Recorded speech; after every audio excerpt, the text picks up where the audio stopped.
보다 나은 일자리를 찾아 캐나다로 몰려오는 이민자들이 많습니다. 그런데 정작 캐나다인 대학 졸업자들도 직장을 구하지 못해 알바를 전전하며 패닉에 빠져 있습니다. 취업의 보증수표처럼 여겨졌던 IT와 스템 전공자들도 마찬가지입니다. 스템은 과학, 기술, 공학 및 수학의 약어로 이들 4개 분야는 혁신, 문제 해결 및 비판적 사고에 중점을 두고 있어 빠르게 성장하는 산업을 구성해왔습니다. 캐나다 정부도 해외 고급 인력 유치에 힘쓰면서 관련 전공자에게 영주권 취득에 우선권을 주고 있습니다. 그런데 캐나다에 과연 스템학위 졸업생들을 흡수할 수 있는 테크 산업이 존재하느냐는 근원적인 의문도 나오고 있습니다. 보다 큰 문제는 이런 엄연한 대졸 취업 절벽 현실을 정부도 언론도 대수롭지 않게 생각하고 있지 않다는 점입니다. 나레샤는 지난해 칼튼 대학교에서 엔지니어링 및 물리학 학위를 받았습니다. 그 분야에 흥미도 많았지만 진로 전망 때문에 이 학위를 선택했습니다. 그는 다른 전공에 비해 긴 수업 시간과 높은 학비를 감당해야 했지만 졸업만 하면 즉각적인 취업으로 보상받을 수 있을 것으로 기대했습니다. 그게 순진한 생각이었다는 것을 이제 깨닫고 있습니다. 나레샤는 졸업 후 10개월이 지나도록 직장을 못 잡고 있습니다. 그는 수십 개의 일자리에 지원했고 몇 번의 면접을 보았지만 좋은 스펙과 경력을 가진 경쟁자들이 너무 많다는 것을 느꼈습니다. 미모리얼 유니버시티 지구과학 교육 조교인 24세의 샤르카는 야심만만했습니다. 인도의 부모로부터 지원을 받으며 혼자 부모로부터 멀리 떨어진 뉴펀들랜드에 유학 왔습니다. 공부도 열심히 해 마침내 박사학위를 받았습니다. 그러나 최근 몇 달 동안 샤르카가 전공 공부를 할 시간은 점점 줄어들고 있습니다. 과학자가 되겠다는 꿈도 희미해지고 있습니다. 당장 먹고 살아야 하기 때문에 대학 조교 일 외에 커피점 2곳에서 파트타임으로 일합니다. 그동안 수백 통의 이력서를 보내봤지만 별다른 응답을 받지 못했습니다. 이제 몸과 마음이 지쳐 있어 무너질 것 같다는 공포를 느낄 때가 많습니다. 캐나다의 한 IT 전공자가 이런 암울한 현실에 대해 온라인 커뮤니티 사이트 레딧에 진솔한 의견을 올려 많은 공감을 얻었습니다. 저는 IT 업계에서 7여 년의 경험을 가진 데이터 엔지니어입니다. 계약직이 만료된 이후 현재 3개월 이상 일자리를 얻기 위해 고군분투하고 있습니다. 가장 놀라운 부분은 아무도 캐나다 테크 업계 고용의 불편한 진실에 대해 이야기하지 않는다는 것입니다. 뉴스, 소셜미디어, 링크드인 모두가 시장에 충분한 일자리가 있다고 믿는 것 같습니다. 그러나 현실은 전혀 다릅니다. 랭크드인이나 인디드 등 채용 게시판에 수십만 개의 채용 공고를 볼 수 있지만 저는 눈속임으로 생각하고 있습니다. 저는 생명과학, 생화학 전공 석사학위를 취득했으며 지난 7여 년 동안 관련 학계 및 민간 산업 분야에서 일했습니다. 어느 곳에서도 안정적으로 오래 근무하지 못했습니다. 리서치, 데이터 분석, 임상 연구 그리고 가르치는 일도 했지만 창고 직원, 지붕 수리공, 소매점 직원 및 벽돌공으로도 일했습니다. 이 가운데 벽돌 쌓기 직업이 가장 보수가 좋은 안정된 직업이었습니다. 학부와 대학원에서 같이 공부했던 많은 친구들이 과학과는 다른 직업 분야로 떠났습니다. 과학계에 머물렀던 사람들은 대부분 유럽과 미국으로 이주했습니다. 나는 아직도 부업으로 강의와 튜터링을 하고 있고 취업 강좌에도 참가하고 있습니다. 서글퍼게도 저는 모든 학생들에게 의과대학에 진학할 계획이 없다면 캐나다에서 스템학위 취득을 심각하게 재고할 필요가 있다고 말해야 합니다.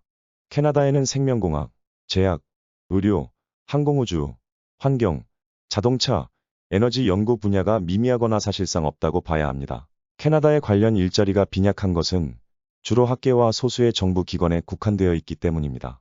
그것도 세계 도시에 집중되어 있으며 더 이상 R&D나 제조를 많이 수행하지 않습니다. 채용 가능한 직위의 대부분은 영업, 마케팅, 사업 개발, 사무관리, 재무 등입니다. 실제 과학을 적용할 수 있는 작은 일자리에도 보통 한 구인 게시물당 300명에서 2000명의 지원자가 몰립니다. 공개 채용 공고는 사실상 내부 지원자를 위한 형식 절차입니다. 정부 일자리를 얻는 것은 거의 복권에 당첨되는 것과 같습니다. 중급 수준의 주정부 및 연방 직책 일자리가 나오면 500명에서 3000명의 지원자가 몰려듭니다. 채용 과정은 말도 안 될 만큼 관료적이고 연고주의가 개입되고 있습니다. 미국에서도 빅테크의 성장과 함께 취업 걱정 없는 전공으로 여겨졌던 컴퓨터 사이언스 학과 졸업생들의 취업문이 점점 좁아지고 있습니다. 최근 월스트리트 저널에 따르면 미국 소프트웨어 개발자 채용을 위한 웹사이트 인디드에 올라온 채용 공고는 코로나 이전보다 30% 감소했습니다. 하지만 미국 내에서 컴퓨터 과학을 전공하는 학생 수는 지난해 기준 60만 명으로 5년 전 대비 40% 크게 늘어났습니다. 월스트리트 저널은 미국 대학에서 컴퓨터 과학 전공의 인기는 여전히 뜨겁지만 최근 졸업하는 학생들은 자신의 전공이 더 이상 부를 얻을 수 있는 보증 수표가 아니라는 사실을 깨닫고 있다고 전했습니다. 미국 빅테크 기업들은 코로나 기간 IT 산업이 폭발적으로 성장하면서 컴퓨터 사이언스 전공자들을 대거 채용했습니다. 하지만 지난해부터 대대적인 몸집 줄이기에 나서고 있습니다. 빅테크 기업들이 생성형 인공지능 AI에 대한 투자를 늘리기 위해 기존 인력을 재조정하고 있기 때문입니다.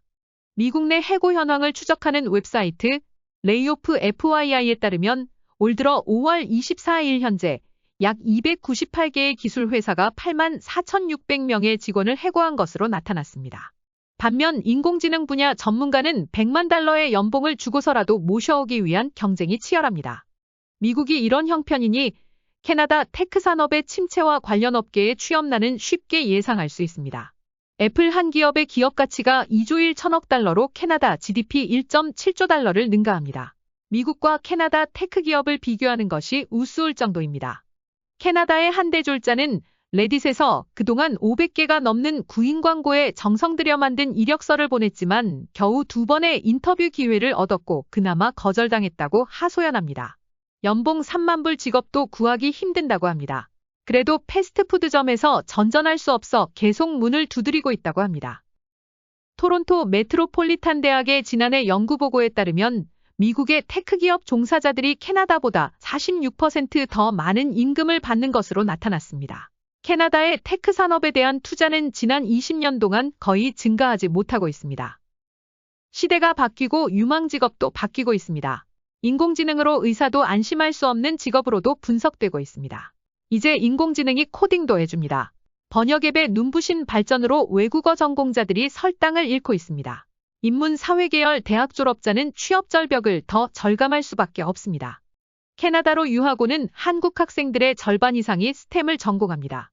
기존 캐나다인 스템 전공자들도 졸업 후 일자리를 제대로 얻지 못하는 현실에서 졸업 후 전망이 더 어둡기만 합니다. 부모 찬스가 없는 젊은 대학 졸업자들은 패닉에 빠질 수밖에 없습니다. 스템 전공도 앞으로 취업이 힘들다면 유학생들이 도대체 무슨 전공을 해야 할까요? 모두가 AI 전공으로 몰려갈 수는 없을 것으로 보입니다. 한국이나 캐나다에서 대졸 취업 절벽이 계속되고 있어 대학을 다녀 학위를 얻는 것 자체가 의미를 잃고 있다는 이야기도 나오고 있습니다.